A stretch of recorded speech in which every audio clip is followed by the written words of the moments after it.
अंतरिक्ष में जब उड़ान भरी तो सोचा जल्द लौट कर आएंगे, पर सफर बढ़ता ही गया और 9 महीने बाद घर आएंगे। जी हाँ, हम बात कर रहे हैं सुनीता विलियम्स की, जो आज अंतरिक्ष से लौट आई हैं। पर आखिर ऐसा क्या हुआ कि उनका मिशन 8 दिन से 9 महीने तक का हो गया।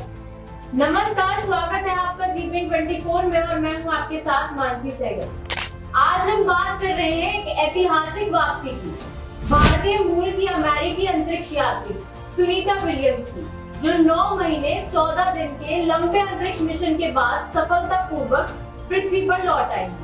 यह मिशन सिर्फ 8 दिनों के लिए प्लान किया गया था, लेकिन टेक्निकल प्रॉब्लम्स के चलते 9 महीने तक लंबा हो गया। आखिर क्या था इस मिशन में ऐसा जिससे इसे इतना समय लग गया, और कैसे सुनीता विलियम्स और उनके साथी बुच विल्मोर ने अंतरिक्ष में इतने महीने तक चुनौतियों का सामना किया।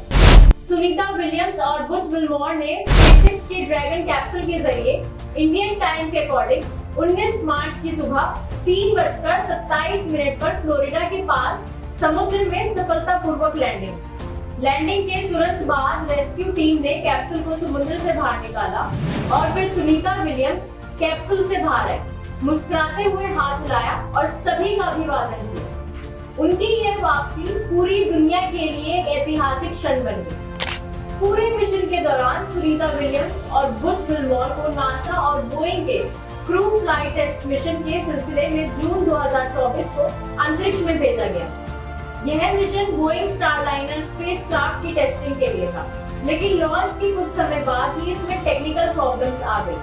इस वजह से मिशन को बार-बार टाला जाता रहा और दोनों अंतरिक्ष यात्री इंटरनेशनल स्पेस स्टेशन ISS पर ही रुके रहे। इतने लंबे समय तक अंतरिक्ष में रहना कोई आसान काम नहीं है।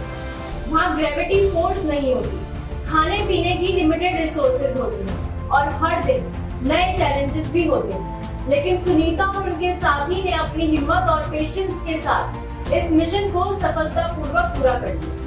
सुनीता विलियम्स भारतीय मूल की है और उनके पूर्वज गुजरात के जुलासन गांव से हैं। उनकी वापसी की खबर से उनके गांव में जश्न का माहौल है। लोग मिठाइयां बांट रहे हैं, पूजा पाठ कर रहे हैं और उनकी सफलता पर गर्व महसूस कर रहे हैं। साइंटिस्ट के अकॉर्डिंग ये मिशन अंतरिक्ष अभियानों के लिए एक बड़ा सबक है। इससे यह समझने में मदद मिलेगी कि लंबे समय तक स्पेसक्राफ्ट में किसी खराबी की स्थिति में कैसे काम किया जा सकता है। सुनीता विलियम्स की ये वापसी सिर्फ अंतरिक्ष विज्ञान के लिए ही नहीं, बल्कि हर उस इंसान के लिए एक प्रेरणा है जो कठिनाइयों का सामना करते हुए आगे बढ़ते हैं। हम उम्मीद करते हैं कि आने वाले समय में अंतरिक्ष अन्वेषण और भी सुरक्षित और सफल होगा। अब सवाल ये है, क्या भविष्य में ऐसे मिशन और सुरक्षित हो सकते हैं? क्या अंतरिक्ष यात्रियों को इस तरह की तकनीकी परेशानियों से बचाया जा सकता है? आप इस मिशन के बारे में क्या सोचते हैं? हमें कमेंट कर जरूर बताएं। अभी के लिए इतना ही। ऐसी और जानकारी जानने के लिए देखते रहिए जीपीएन 24।